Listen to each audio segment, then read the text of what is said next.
यवतमाळ वाशिम लोकसभा मतदारसंघाच्या निवडणुकीची मतमोजणी जी आहे ती उद्या यवतमाळच्या दारव्हा मार्गावरील याच शासकीय धान्य गोदाम या ठिकाणी होणार आहे।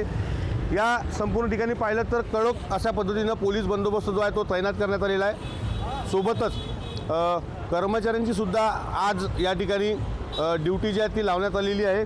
तगडा अशा पद्धतीने बंदोबस्त जो आहे तो या ठिकाणी तैनात करण्यात आलेला आहे। एकूण जर पाहिलं तर यवतमाळ वाशिम लोकसभा मतदारसंघामध्ये 30 फेऱ्यांमध्ये ही मतमोजणी जी आहे ती होणार आहे। यामध्ये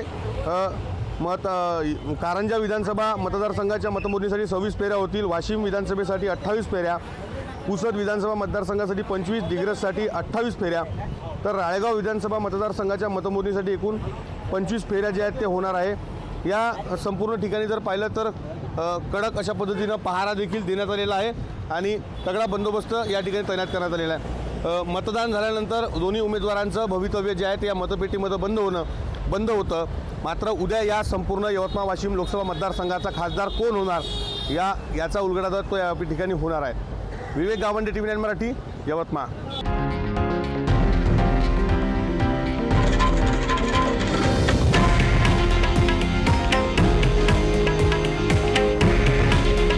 हे आहे देशातील नंबर 1 न्यूज नेटवर्क आणि आपण पाहत आहात TV9 मराठी। काळजी तुमची, हित महाराष्ट्राचं।